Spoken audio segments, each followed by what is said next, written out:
Amen. Il faut que tu prophétises encore sur un grand nombre de peuples, et de nations, et de langues, et de rois. Apocalypse 10, verset 11. Telle est la mission que nous avons accepté de remplir jusqu'à ce que la terre soit éclairée de la gloire de Dieu.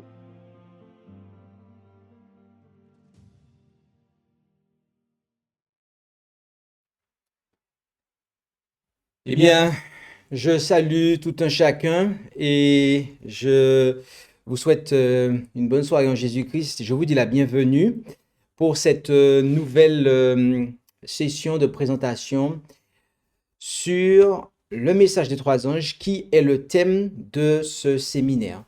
Et alors que nous allons commencer, nous voulons vous inviter à pouvoir prendre avec nous la position qu'il convient afin que nous puissions commencer notre étude. Et prions. Notre Dieu, notre Père céleste, nous te remercions pour tous tes bienfaits, tout ce que tu as fait pour nous jusqu'à présent. Et alors que nous allons continuer à lire et étudier ta parole, nous te demandons de nous aider à la comprendre afin que nous soyons en mesure de la mettre en pratique pour ta gloire. À les pas de ceux qui ont prévu de nous rejoindre et que tu puisses bénir chacun qui entendra ce message ainsi que ceux qui l'accompagnent. Et nous t'en prions au nom de Jésus. Amen.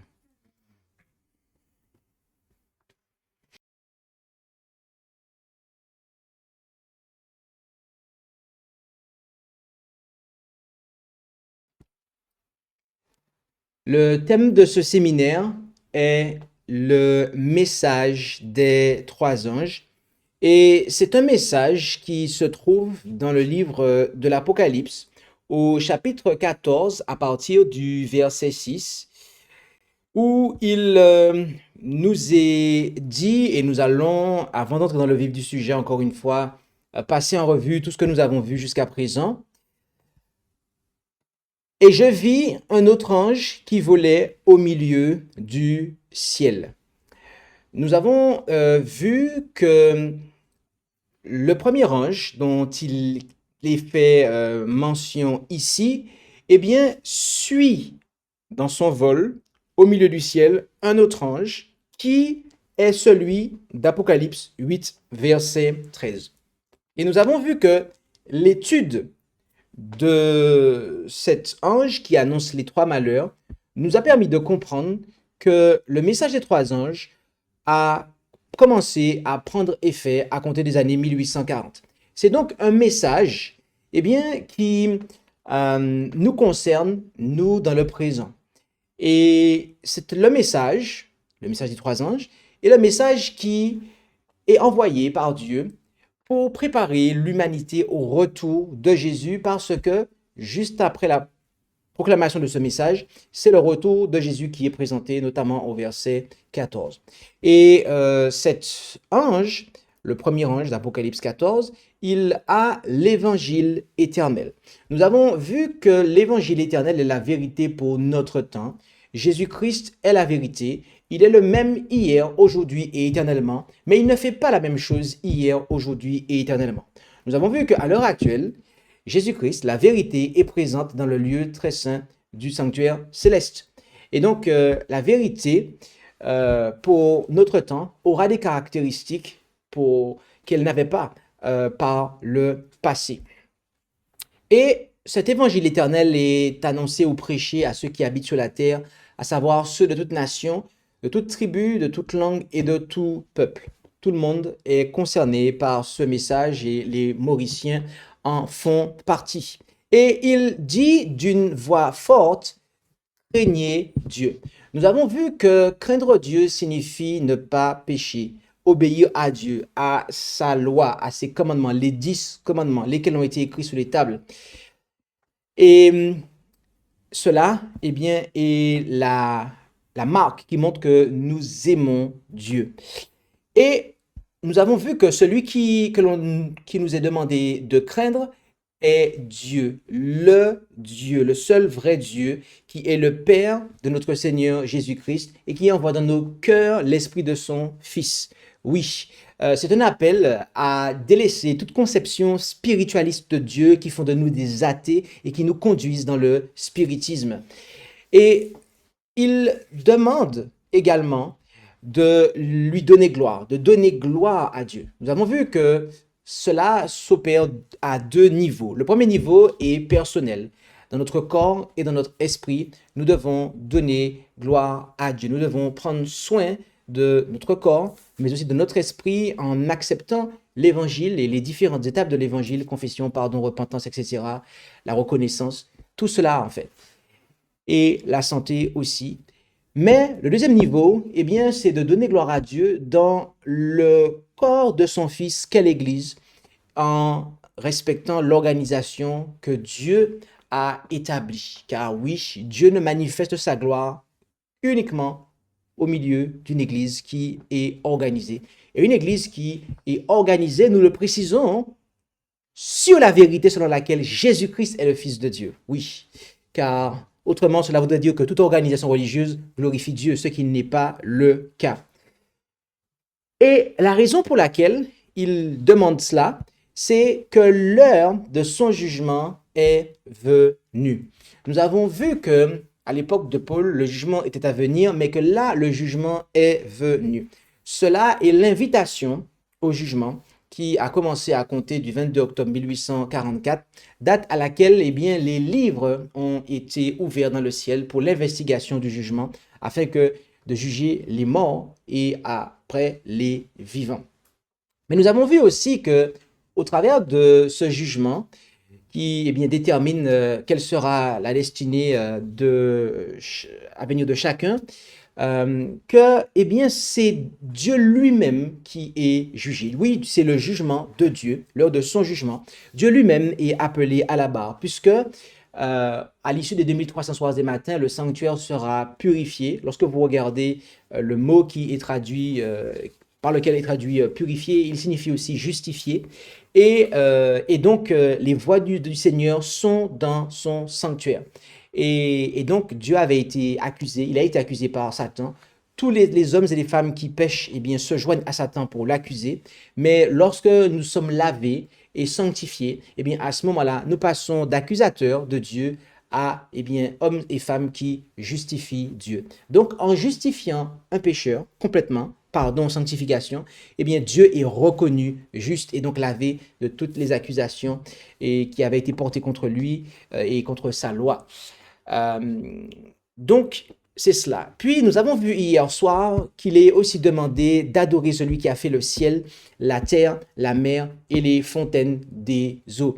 Nous avons vu que cela est un appel très clair à revenir à l'adoration, à la véritable adoration, laquelle est en conformité avec le jour, car Dieu eh bien, a demandé à ce que nous puissions sanctifier un jour en particulier. Et ici, référence est clairement faite au sabbat du 7e jour du 4e commandement. Et nous avons vu que c'est le sabbat de l'Éternel. Il ne s'agit pas du sabbat juif, il s'agit du sabbat dont Jésus-Christ est le Seigneur même et c'est le jour qui eh bien, fait partie de son testament. Oui, il n'a jamais été changé et ne pourra pas être changé car une fois que le testateur est mort, eh bien, cela est maintenu. Et nous avons vu les différents aspects de l'histoire qui confirment que nous savons bel et bien quand est-ce que ce jour-là a lieu et il n'y a pas de doute à avoir quant à cela, mais aussi que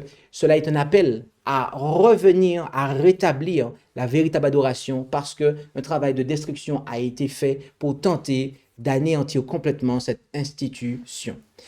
En ce soir, après ce rappel, nous allons entrer dans le vif du sujet et commencer à considérer le message du deuxième ange qui s'étendra sur deux présentations, celle de ce soir et celle de demain.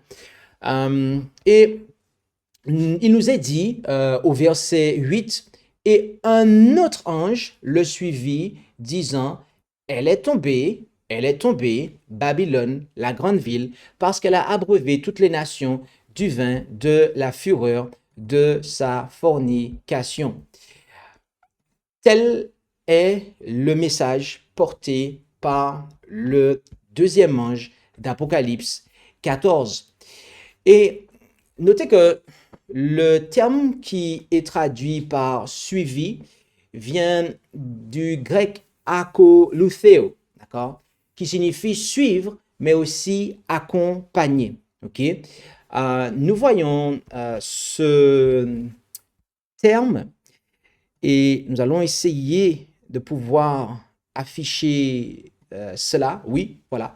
Ce terme est présent, par exemple, en Matthieu 19, versets 27 et 28, où nous voyons que les disciples ont dit, eh bien, à Jésus, nous t'avons suivi. Et Jésus leur dit, oui, vous m'avez suivi. D'accord? Mais encore, en Marc 1, au verset 17 et 18, aussitôt laissant leur filet, ils le suivirent. Alors, désolé de ne pas l'avoir affiché pour ceux qui sont en ligne. Il y a eu un problème de synchronisation. Normalement, là, vous voyez les deux passages auxquels nous avons fait allusion. Dans ces versets, ce mot véhicule l'idée d'accompagner personnellement Jésus. En Apocalypse 14, verset 8, le mot semble avoir ces deux significations. Du point de vue temporel, le deuxième ange suit le premier. Mais il est également vrai que le premier ange continue son ministère lorsque le deuxième ange le rejoint. Et en ce sens, le message du deuxième ange accompagne celui du premier. Et notez que le texte dit 10 ans. Il est intéressant de noter que les messages du premier et du troisième ange sont tous deux proclamés d'une voix forte, comme on le voit au verset 7 et au verset 9. Tandis que le message concernant la chute de Babylone n'est pas immédiatement proclamé d'une voix forte. Je dis pas immédiatement car c'est avec l'ange du chapitre 18 que ce message sera finalement proclamé d'une voix forte, comme on peut le voir en Apocalypse, chapitre 18, au verset 1, mais aussi au verset 2, où il nous est dit ce que nous lisons ici. Apocalypse, chapitre 1, ainsi qu'au verset 2. Il nous est dit, après cela, je vis descendre du ciel un autre ange qui avait un grand pouvoir, et la terre fut éclairée de sa gloire. Et il cria avec force et à haute voix et dit, elle est tombée, la grande Babylone, et elle est devenue la demeure des démons et le repère de tout esprit immonde et de tout oiseau immonde et duquel on a horreur. Donc, c'est avec un grand cri que ce message est repris et est finalement proclamé, et je dirais même aussi amplifié. Il s'agit ici de Babylone. Oui, Babylone est celle qui est tombée. Mais la question est, de quelle Babylone s'agit-il? Certainement pas de la ville littérale de Babylone, car lorsque nous avons dressé le cadre prophétique de ce triple message, nous avons établi que le temps de sa proclamation s'étendait du début du 19e siècle jusqu'au retour de Jésus. Or, la ville littérale portant le nom de Babylone était déjà en ruine avant même que Jean n'eut cette vision. Et ce, à en croire la prophétie d'Ésaïe, chapitre 13 au verset 19 ainsi qu'au verset 20, où il nous est dit, « Ainsi il en sera de Babylone, la noblesse des royaumes et la gloire de l'orgueil des Chaldéens, comme quand Dieu renversa Sodome et Gomorrhe. » Au verset 20, « Elle ne sera jamais rétablie, elle ne sera habitée en aucun temps. Les Arabes n'y dresseront plus leurs tentes et les bergers n'y parqueront plus. » Ainsi, pour bien comprendre la signification de Babylone, mais aussi sa chute, il nous faut impérativement saisir le lien typologique entre la Babylone de la fin des temps et l'ancienne Babylone, et ce notamment à travers l'histoire d'Israël ancien, car les expressions employées par le deuxième ange d'Apocalypse 14 font écho aux oracles funestes d'Ésaïe et de Jérémie à l'encontre de l'ancienne Babylone, comme on peut le voir en Ésaïe 21 au verset 9, où il nous est dit « Et voici venir le chariot d'un homme, d'une couple de gens de cheval. Alors elle parla et dit, elle est tombée, Babylone, et toutes les images taillées de ses dieux ont été brisées et jetées. » Et encore, en Jérémie, chapitre 51, versets 6 et 7, où il nous est dit ceci, « Fuyez hors de Babylone et sauvez chacun sa vie, de peur que vous ne périssiez dans son iniquité, car c'est le temps de la vengeance de l'Éternel.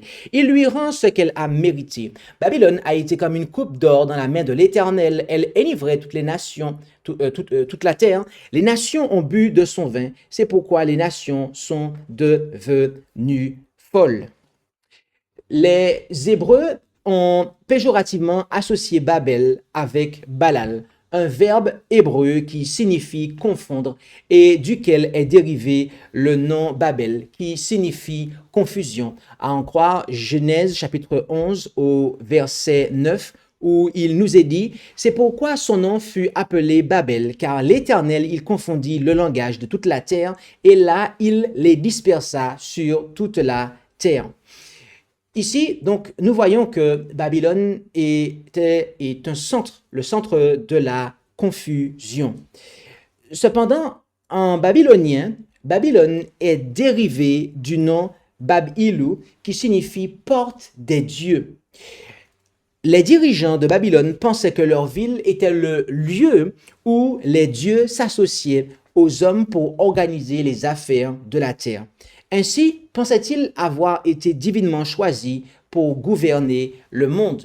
Ce qui nous montre que, deuxièmement, Babylone est l'instrument par lequel l'idolâtrie domine le monde.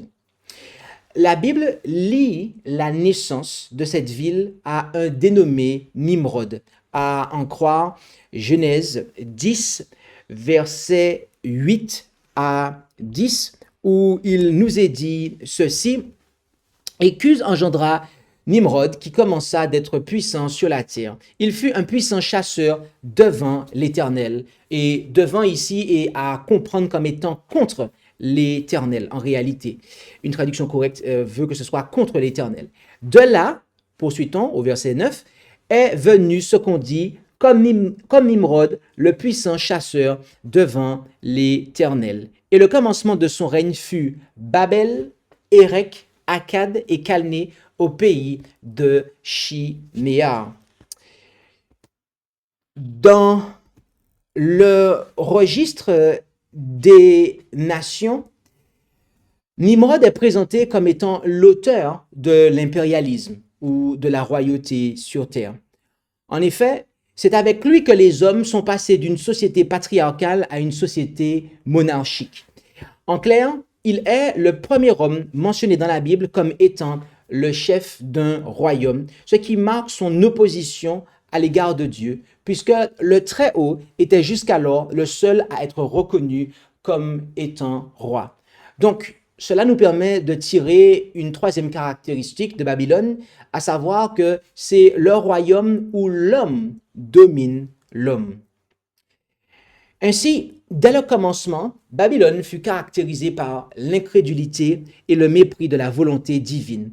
En effet, le plan initial de Dieu était que l'homme peuple la terre, à en croire Genèse 1, verset 28. Or, la construction de cette ville venait directement s'opposer à cet ordre, comme on le voit en Genèse 11 au verset 4, où il nous est dit « Et ils se dirent, venez, bâtissons-nous une ville et une tour, de laquelle le sommet soit jusqu'aux cieux, et acquérons-nous de la réputation, de peur que nous ne soyons dispersés sur toute la terre. » Donc, quatrièmement, nous pouvons dire que Babylone est l'emblème de l'incrédulité et du mépris de la volonté de Dieu. Nebuchadnezzar lui-même exprima sa volonté de faire de Babylone un royaume universel et éternel lorsqu'il fit ériger la statue d'or, à en croire ce que nous voyons en Daniel 2, en comparaison avec Daniel 3 au verset 1. Donc, Cinquièmement, cela nous permet de comprendre que Babylone prétend être universelle, mais aussi éternelle. Lorsque Daniel expliqua à Nebuchadnezzar comment échapper au malheur qui le menaçait, il lui fit savoir qu'il devait mettre un terme à l'injustice caractérisant son royaume. À en croire Daniel 4 au verset 27 où nous lisons: « C'est pourquoi, ô roi, agrée mon conseil et rachète tes péchés par la justice et tes iniquités en faisant miséricorde aux pauvres. Voici, ce sera une prolongation de ta postérité. » Sixièmement, cela nous permet de dire que Babylone est l'endroit où la justice était bannie. Et tout cela n'est pas étonnant quand on apprend que le prophète Ésaïe identifie l'ange déchu, à savoir Lucifer, lequel devint le diable et Satan, comme étant le roi invisible de Babylone. En effet, en Ésaïe, chapitre 14, au verset 4, nous lisons ceci: « Tu te moqueras ainsi du roi de Babylone et tu diras, comment l'exacteur se repose-t-il? Comment se repose celle qui était toute d'or ?» Et prêtons attention au verset, à partir du verset 12 maintenant. « Comment es-tu tombé des cieux, étoile du matin, fille de l'aube de l'aurore? Toi qui foulais les nations, tu es abattu jusqu'en terre. Tu disais en ton cœur, je monterai aux cieux, j'élèverai mon trône par-dessus les étoiles du Dieu fort. Je serai assis sous la montagne de l'assemblée, aux côtés de l'Aquilon. Je monterai par-dessus les plus hauts lieux des nuées. Je serai semblable au souverain. » Et nous avons précisé tout à l'heure qu'il s'agissait ici de Lucifer. Et pourquoi avons-nous précisé cela? Parce que lorsque vous regardez la traduction du terme qui est employé ici, le fils de l'aurore, eh bien c'est Lucifer en fait que cela est traduit en fait et signifie. Okay? La version Osterwald 96-2008 précise cela, mais ce n'est pas elle que nous avons affichée ici. Tout comme Dieu s'était proposé d'œuvrer à travers la Jérusalem terrestre, Satan fit de Babylone l'instrument par lequel il tâcha de faire la guerre au Dieu d'Israël et à son peuple. En effet, Babylone oppressa le peuple de Dieu, les amena en captivité, blasphéma contre le Dieu d'Israël, foula aux pieds le temple de Dieu.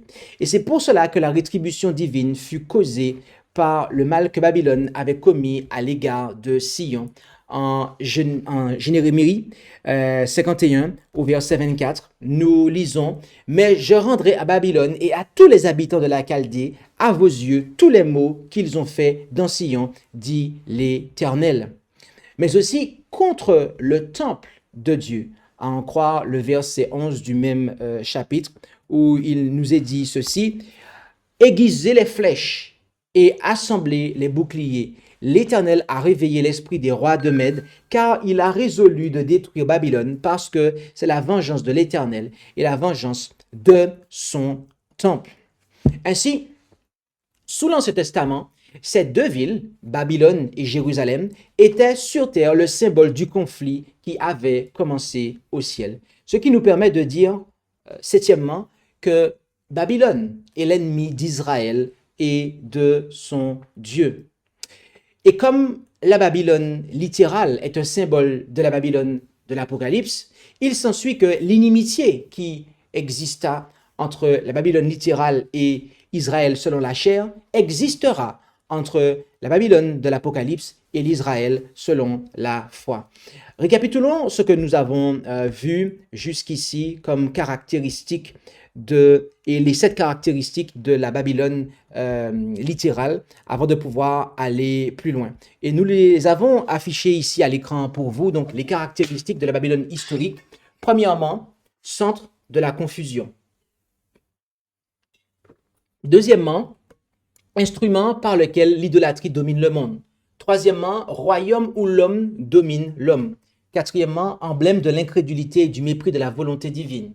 Cinquièmement, Babylone a la prétention d'être universelle et éternelle. Sixièmement, elle bannit la justice. Et septièmement, c'est l'ennemi d'Israël et de son Dieu.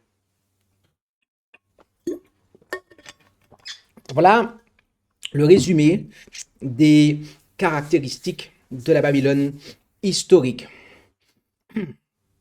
Mais alors, qu'est-ce que cette Babylone? Depuis la chute de la Babylone littérale, Satan n'a pas cessé de chercher à dominer le monde à travers les empires mondiaux qui lui ont succédé. L'empire médo-persan, grec, mais aussi romain, à en croire les prophéties que nous voyons en Daniel 2, ainsi qu'au chapitre 7 et au chapitre 8. En 1 Pierre 5, au verset 13, il nous est dit ce qui suit. L'Église qui est à Babylone et qui est élue avec vous, et Marc, mon fils, vous salue.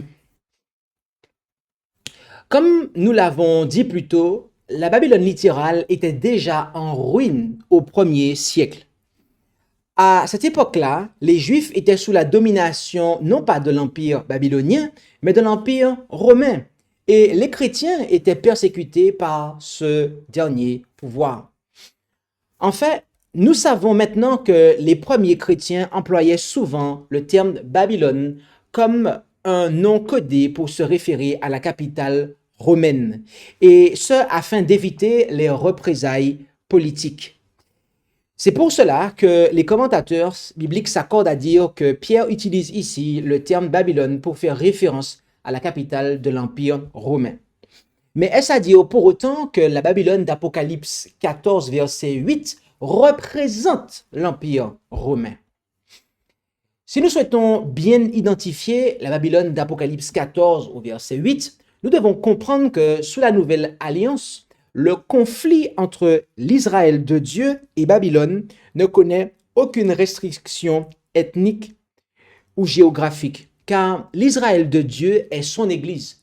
Tous ceux qui embrassent la foi de Jésus, à en croire ce que nous lisons en Apocalypse chapitre 17 au verset 1 à 5, et l'un des 7 anges qui avait les 7 coupes vint et me parla en disant, « Viens, je te montrerai le châtiment de la grande prostituée qui est assise sur les grosses eaux avec laquelle les rois de la terre ont commis fornication et qui a enivré du vin de sa prostitution ceux qui habitent la terre.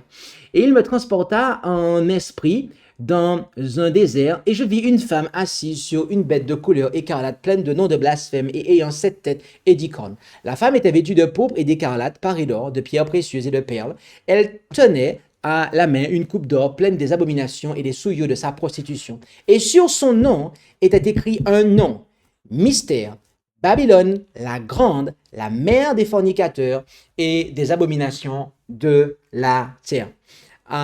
Il est intéressant de voir ici qu'il est fait question de Babylone, la grande, la mère des fornicateurs. C'est ce que la version Osterwald 96, en tout cas, déclare ici. Mais j'aimerais vous présenter ce que la version 2018, Osterwald, déclare et comment elle traduit, et convenablement pour le coup, le verset 5, d'accord? Et prêtez attention avec moi à cette traduction. Et sur son front était écrit un nom, mystère Babylone, la grande, la mère des prostituées et des abominations de la terre. C'est cette traduction-là qui est correcte. Parce que, en fait, ici, le mot, il est féminin. Le mot qui est traduit par prostituée, il est féminin. Donc, ça ne peut pas être des fornicateurs. Fornicateurs, c'est masculin. C'est masculin pluriel. Mais le mot, il est féminin pluriel. Et donc, la seule traduction possible ici, c'est prostituée. Et ça, c'est très important quand on veut identifier qui est Babylone. La représentation symbolique de Babylone en Apocalypse 17 comme étant la grande prostituée et tout particulièrement comme étant la mère des prostituées, eh bien, cela est un langage faisant écho aux prophètes de l'Ancien Testament. Les prophètes d'Israël ont eu à plusieurs reprises le temps de décrire le peuple de l'Alliance apostat comme étant l'épouse devenue la grande prostituée. En effet, dans des passages comme Ésaïe 1 au verset 21, nous lisons: comment la ville fidèle est-elle devenue prostituée? Elle était pleine de droiture et la justice habitait en elle, mais maintenant elle est pleine de meurtriers. Et encore, lisons ce qui nous est dit en Jérémie 3, versets 1 à 3, où il nous est dit: on dit, si quelqu'un renvoie sa femme et qu'étant séparée de lui, elle se joigne à un autre mari, le premier mari retournera-t-il de nouveau vers elle? Le pays même n'en serait-il pas encore entièrement souillé? Or, toi, tu t'es prostitué à plusieurs qui t'aimaient. Toutefois, retourne vers moi, dit l'Éternel. Lève tes yeux vers les lieux élevés et regarde s'il y a un lieu où tu ne te sois pas prostitué. Tu te tenais par les chemins comme un arabe au désert et tu as souillé le pays par tes impudicités et par ta malice. Et au verset 8, et j'ai vu que, quoique j'eusse renvoyé Israël la rebelle pour tous les cas où elle s'était rendue coupable d'adultère, et que je lui eusse donné ses lettres de divorce, néanmoins Juda, sa sœur la perfide, n'en a eu point de crainte, et elle s'en est allée, et s'est aussi prostituée. Verset 9.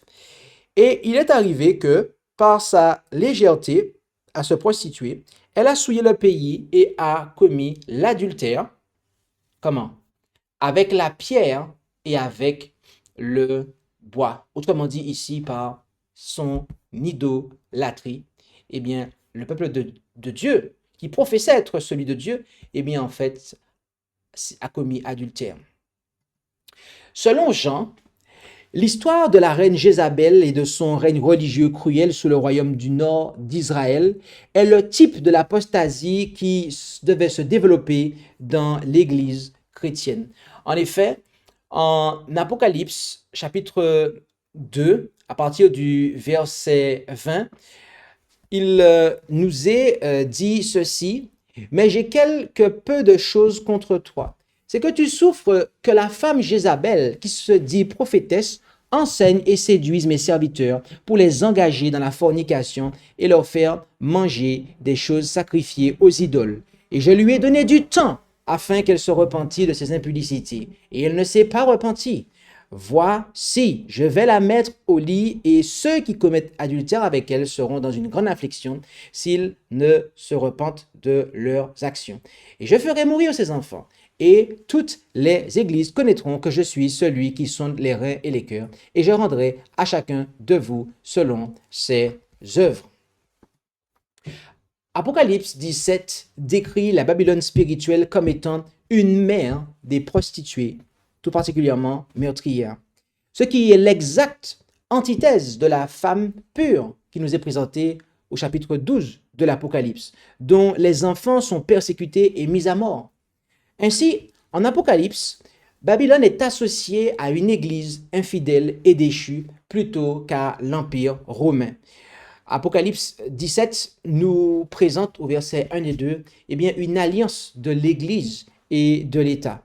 Ainsi, tout comme la Babylone historique a envahi la terre d'Israël, amena son peuple en captivité et détruisit son temple, de même, la Babylone spirituelle est celle qui attaque et asservit l'Église du Christ et blasphème le temple de la nouvelle alliance. De manière intéressante, la puissance qui répond à ces caractéristiques est la petite corne du livre de Daniel, laquelle est présentée par Jean sous le symbole d'une bête montant de la mer, en Apocalypse 13 et au verset 1. Et nous allons voir les 10 manières de pouvoir identifier cette petite corne, si vous le voulez bien. Nous allons voir ça rapidement. La première, c'est que cette puissance, eh bien, elle arriva au pouvoir après la chute de l'Empire romain en 476 après Jésus-Christ. Deuxièmement, donc je réaffiche parce qu'on a eu un problème, décalage dans l'affichage. elle arriva au pouvoir après la chute de l'Empire romain en 476 après Jésus-Christ. Deuxièmement, elle s'éleva parmi les 10 divisions de l'Empire romain. Troisièmement, elle commença comme une petite corne, c'est-à-dire une petite puissance. Quatrièmement, elle renversa 3 rois. Cinquièmement, elle a un homme à sa tête. Sixièmement, sa combinaison Église-État la rend différente des autres rois qui étaient des pouvoirs purement étatiques. Septièmement, elle prononcerait des paroles arrogantes et blasphématrices. Exemple, revendiquer être Dieu, être capable de pardonner les péchés. Huitièmement, elle dominerait pendant un temps, des temps et la moitié d'un temps, autrement présenté dans la Bible comme 1260 jours ou 42 mois prophétiques. Et puisque un jour est égal à une année dans la prophétie biblique, d'après les textes comme Nombre 14, verset 34 et Ézéchiel 4, verset 6 que nous avons déjà vu précédemment dans ce séminaire, cette puissance devait régner pendant 1260 années, c'est-à-dire de 538 après Jésus-Christ, lorsque les Ostrogoths, dernier royaume adverse, furent renversés, jusqu'en 1798, lorsque le général Berthier fit le pape Pie VI prisonnier et l'amena en France, à Valence très précisément, où il fut détenu et où il mourut en captivité. Neuvièmement, durant ces 1260 années, elle a effectivement opprimé et tué plusieurs des enfants de Dieu, sans mentionner les millions qui furent mis à mort en raison des persécutions papales. Et dixièmement, elle pensait à changer les temps et la loi. Le catéchisme de l'Église catholique romaine contient ces changements. Par exemple, le deuxième commandement du décalogue fut supprimé, le sabbat du 7e jour fut remplacé par le sabbat du premier jour, ou autrement le dimanche, et le 10e commandement fut divisé en deux afin de conserver un prétendu décalogue. Rappelez-vous, bien-aimés, ce que nous avons eu l'occasion de voir tout à l'heure. Okay? Rappelez-vous des caractéristiques de la Babylone historique, centre de la confusion. Okay? Eh bien, toutes ces caractéristiques-là, vous voyez que cela s'applique parfaitement à ce qui s'est passé par rapport à l'Église de Rome. Okay? Elle est le centre de la confusion, instrument par lequel l'idolâtrie domine le monde. On a un homme qui est à la tête, donc c'est un royaume où l'homme domine l'homme. C'est aussi un emblème d'incrédulité et de mépris de la volonté de Dieu. Cette Église, d'accord, elle prétend être universelle et éternelle. Elle bannit la justice, mais c'est aussi une ennemie, elle est ennemie d'Israël, de Dieu et de son peuple. Donc, nous voyons bel et bien que les caractéristiques de la Babylone historique présentent très clairement la Babylone spirituelle qui nous est présentée dans le livre de l'Apocalypse. Cette description que nous avons vue ici, notamment en 10 étapes, n'est pas celle de la Rome impériale, mais bel et bien celle de la Rome papale. Il est évident que la femme d'Apocalypse 17, Babylone la Grande, la mère des prostituées, représente l'Église de Rome. Oui, bien-aimés, elle est cette Église. C'est cette Église qui est représentée par la mère des prostituées. Mais est-ce à elle dont on se réfère en Apocalypse 14, verset 8. Je reprends. Est-ce à l'Église catholique romaine que se réfère la Babylone qui est tombée en Apocalypse 14, verset 8. L'Église de Rome était déjà infidèle et déchue bien avant le 19e siècle, comme on l'a vu en Apocalypse 2. Donc, à qui Babylone fait-elle référence en Apocalypse 14, verset 8? Souvenons-nous, bien-aimés, que la femme d'Apocalypse 17 est présentée comme étant la mère des prostituées. Ce qui implique qu'elle a des filles. Parce que voyez-vous, lorsque une prostituée a des enfants, quasi systématiquement, les enfants d'une prostituée sont le fruit de son travail avec un homme, entre guillemets. Je mets travail entre guillemets. Et donc, le père de l'enfant, qui ne le sait pas, était de passage. Et donc, les enfants ne connaissent pas leur père. Mais ce qui se passe, c'est qu'ils doivent porter un nom de famille. Et dans ces cas, le père n'étant pas là pour reconnaître l'enfant, les enfants portent le nom de la mère. Bien-aimés, nous devons comprendre, arrivé à ce stade, que Babylone est un nom de famille. Il y a la mère des prostituées, Babylone la mère, mais cela implique qu'elle a aussi des filles. Ainsi, la Babylone d'Apocalypse 14, verset 8 fait référence aux églises protestantes qui ont suivi l'exemple de leur mère. Et cela est confirmé par le fait que le message des trois anges a commencé à prendre effet à compter des années 1840. Et nous avons vu que l'Église catholique romaine était déjà tombée avant cela. Donc, la Babylone, dont il est fait question en Apocalypse 14, verset 8, ne peut pas faire allusion à l'Église catholique romaine. Elle était déjà tombée. Donc, la Babylone qui est tombée ici, eh bien, n'est pas la mère, mais les filles de la grande Babylone. Et ce pourquoi? Simplement, et tout simplement, parce que les églises protestantes ont rejeté le message du premier ange. Et voilà pourquoi, bien-aimés, elles sont tombées. Le message du premier ange porte l'évangile éternel. Et les églises, malheureusement, protestantes, entre les années 1840 et 1844, eh bien, ont rejeté ce message. Et Dieu envoie la deuxième proclamation, le deuxième ange, pour, eh bien, constater, annoncer le constat selon lequel ces églises sont tombées et sont devenues Babylone, et donc sont tombées. Bien-aimés, voilà quelle est la Babylone d'Apocalypse 14, verset 8.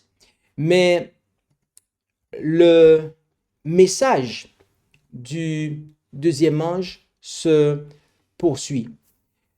Avant de passer à la deuxième partie de cette présentation, nous allons resituer les choses.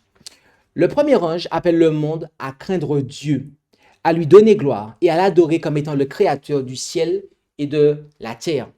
Le troisième ange, quant à lui, met en garde contre l'adoration de la bête et de son image et contre la réception de sa marque. Ces deux messages sont des appels à l'action. Mais contrairement au premier et au troisième ange, le deuxième n'appelle pas à l'action. Son message est simplement une déclaration de fait. Babylone est tombée. Et nous allons justement voir cela. Nous allons voir la chute, mais aussi les raisons de cette chute. Du point de vue historique, ce message fut premièrement prêché par les adventistes millérites durant l'été de 1844 et fut appliqué aux églises qui rejetèrent le message du premier ange concernant le jugement, lequel est la raison pour laquelle les hommes doivent craindre Dieu et lui donner gloire. En d'autres termes, la prédication du jugement investigatif est une composante de l'évangile éternel. Et nous allons voir que les raisons qui ont fait de cette proclamation une raison de sortir de cette Babylone spirituelle. Pourquoi la chute de la Babylone spirituelle en 1844 impliqua-t-elle le fait d'en sortir? Notez que la chute morale n'est pas la destruction, bien-aimés, mais la sentence. Or, la sentence de la Babylone historique fut rendue avant sa destruction, comme nous pouvons le lire en Daniel 5, versets 22 à 31, et que je vous invite à le faire pour vous, pour gagner du temps. Ici, nous ne le ferons pas. La main qui écrivit sur la muraille du palais la sentence de la Babylone historique est le type du deuxième ange annonçant la sentence de la Babylone spirituelle. Et tout comme la sentence de la Babylone historique fut rendue avant sa destruction, de même, la sentence de la Babylone spirituelle sera rendue avant sa destruction qui aura lieu sous la 7e plaie. Resteriez-vous à un endroit déclarés par le ciel comme étant corrompus. Ceux qui ont premièrement accepté le message du premier ange, eux, n'ont pas pu le faire. Et cela devient plus clair quand on considère la raison pour laquelle Babylone est tombée. En effet, en Apocalypse chapitre 14 au verset 8, il nous est dit que c'est parce qu'elle a abreuvé toutes les nations du vin de la fureur de son impudicité. Notez ici que le terme qui est traduit par abreuver vient du grec potizo. Et ce terme se retrouve en 1 Corinthiens chapitre 3 entre le verset 1 et le verset 9, où il nous est dit ceci: pour moi, frère, je n'ai pu vous parler comme à des hommes spirituels, mais comme à des hommes charnels, comme à de petits enfants en Christ.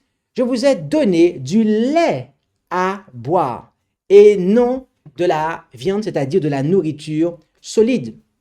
Et lorsque nous lisons plus loin dans ce chapitre, au verset 6 notamment, j'ai planté, Apollos a arrosé. Là, c'est potizo, ok?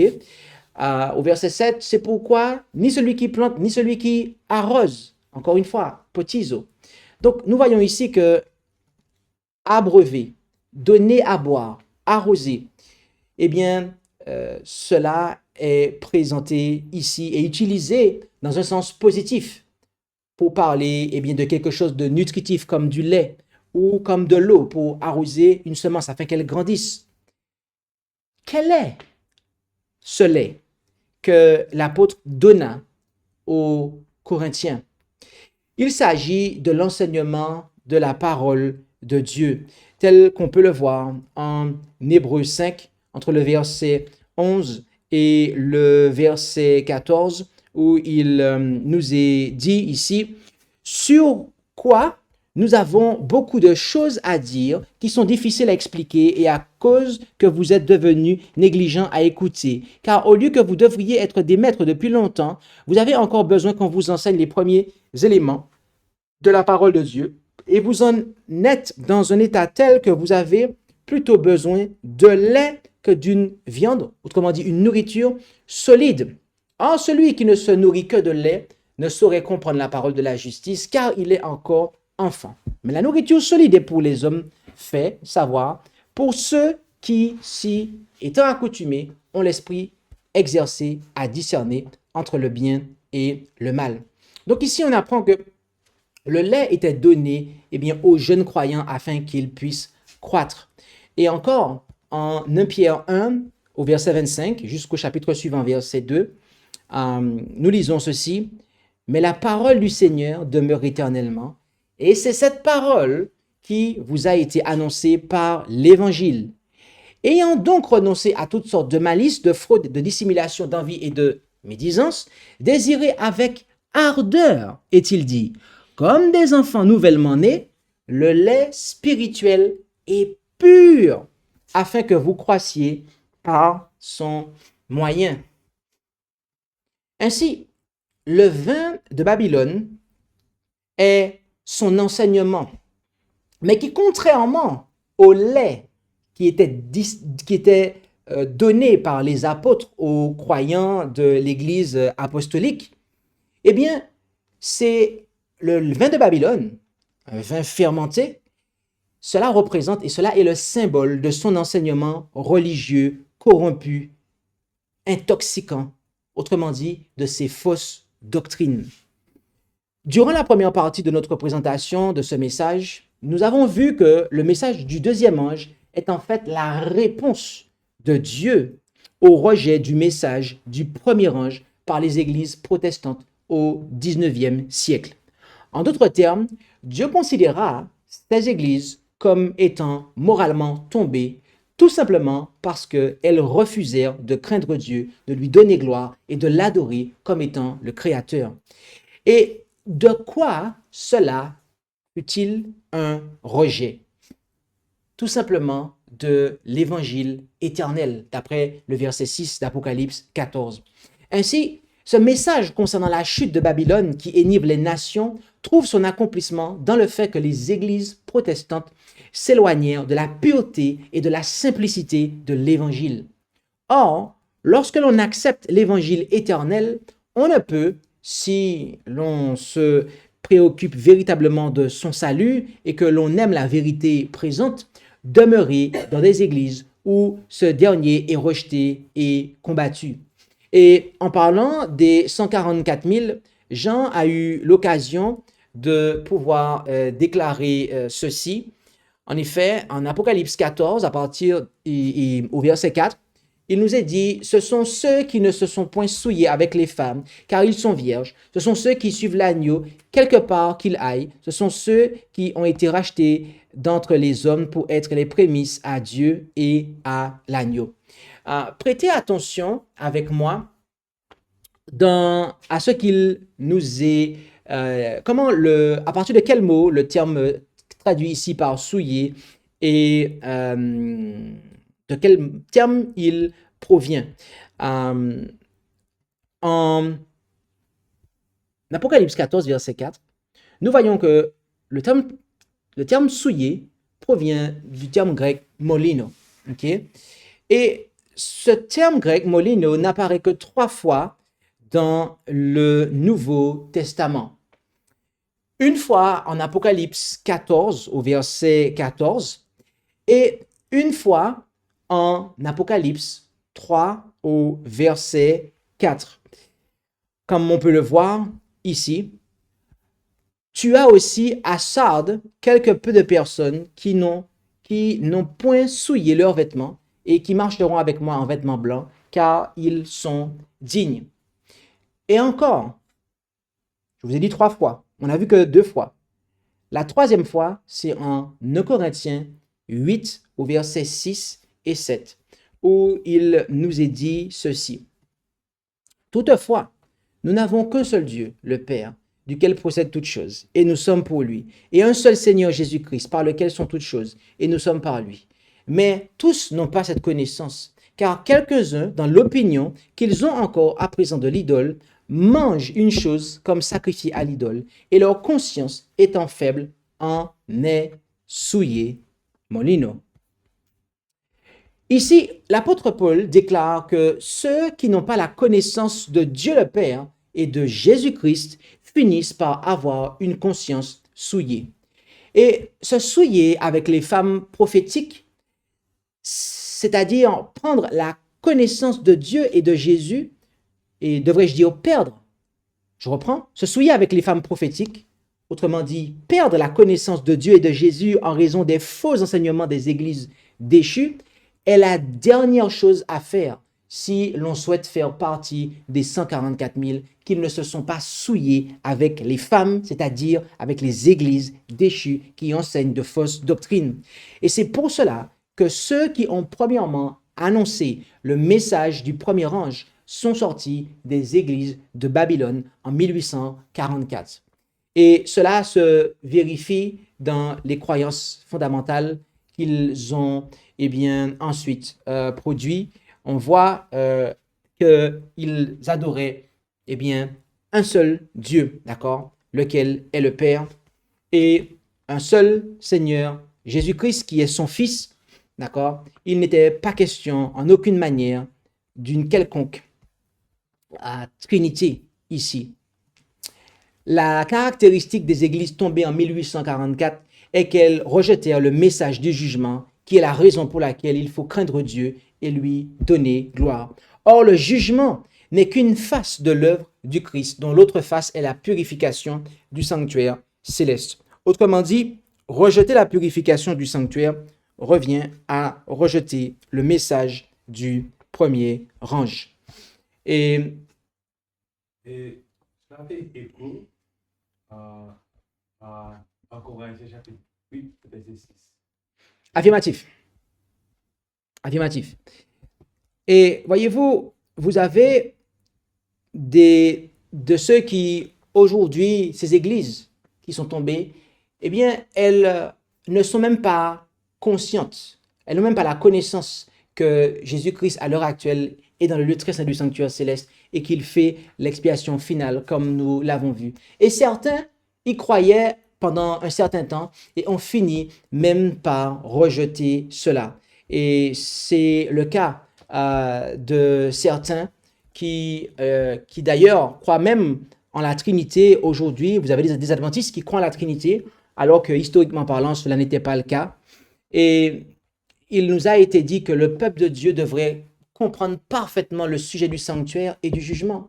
Chacun devrait être au courant de la position et de l'œuvre de notre souverain sacrificateur.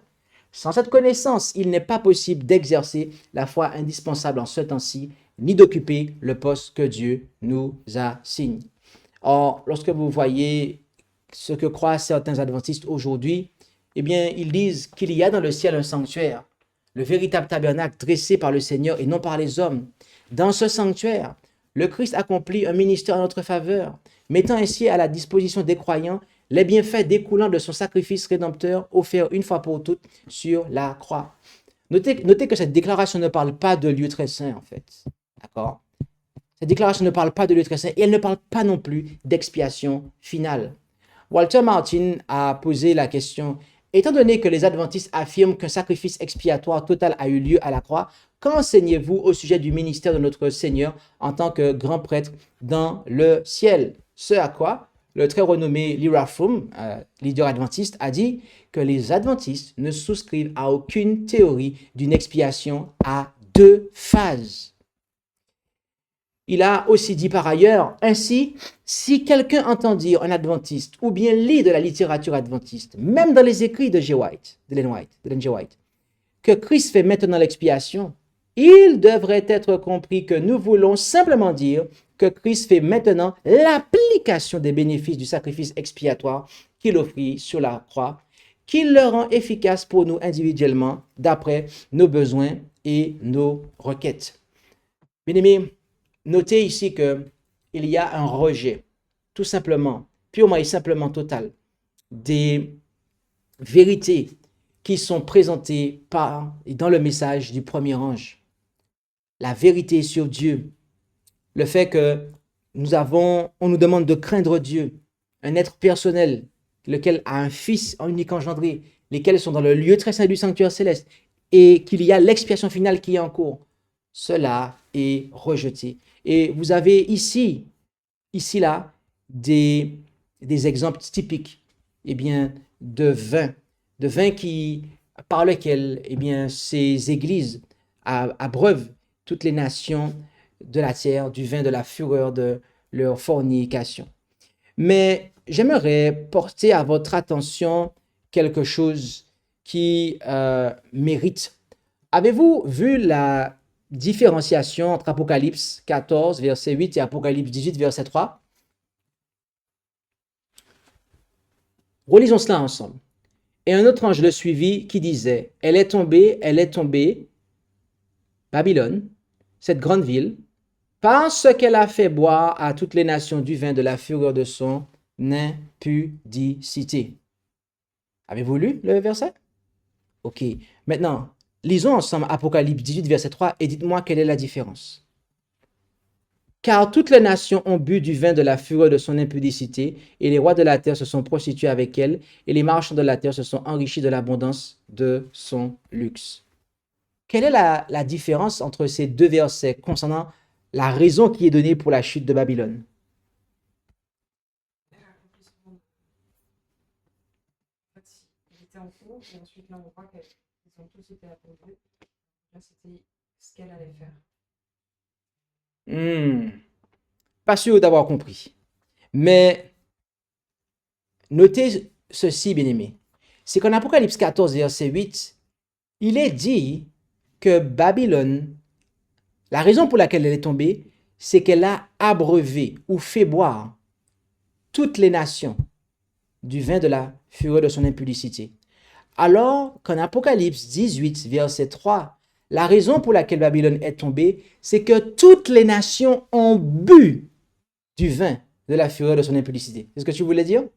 Ok, c'est très bien alors.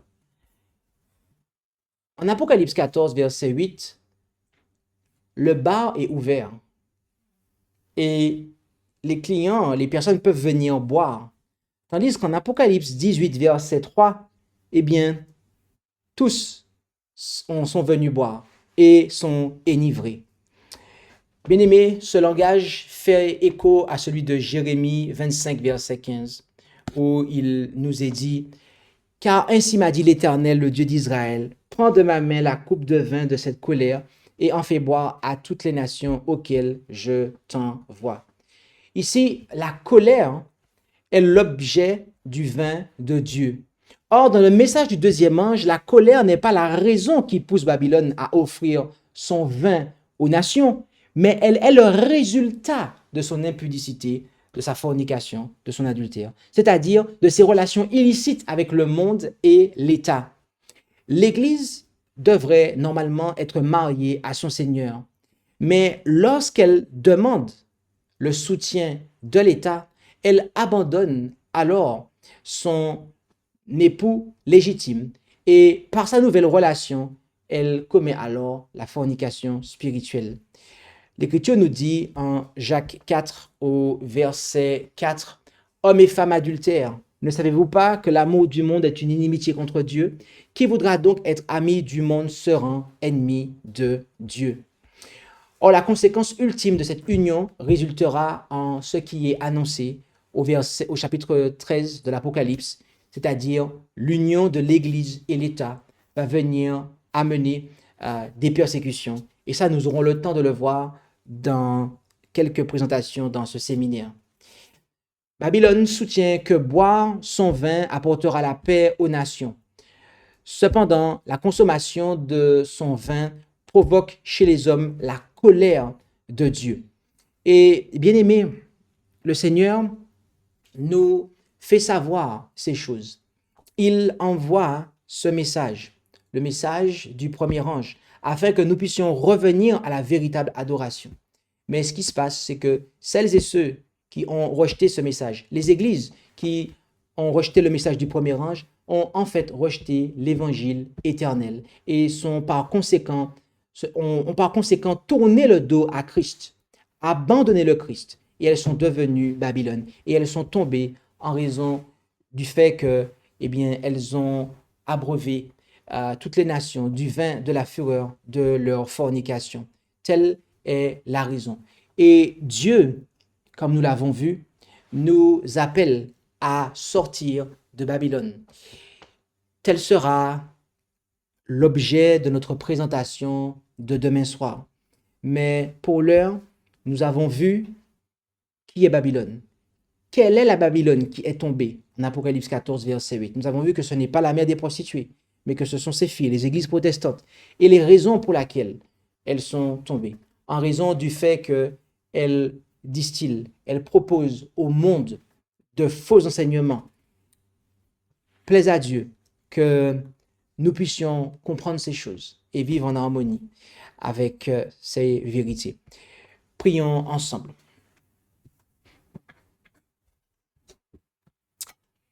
Notre Dieu, notre Père céleste, nous voulons te remercier pour l'avertissement que tu nous donnes.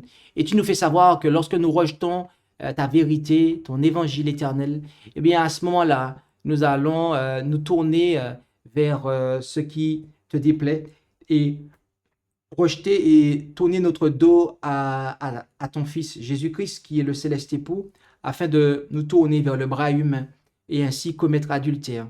Et si nous rejetons la vérité, eh bien alors il ne nous reste plus que de l'erreur à proposer. Et Père Céleste, c'est ce qui s'est passé. Et malheureusement, c'est ce qui continue à se passer. Alors aide-nous à comprendre cela, afin de ne pas rejeter la vérité plus longtemps, mais au contraire, à revenir à ce que tu nous as enseigné dès le début. Puissions-nous ne pas être du nombre de ceux qui se retrouveront à être loin de Christ, afin de s'adonner à des activités que tu n'approuves pas. Et tout cela, c'est ce que nous te demandons dans le nom de Jésus et pour ta gloire. Amen.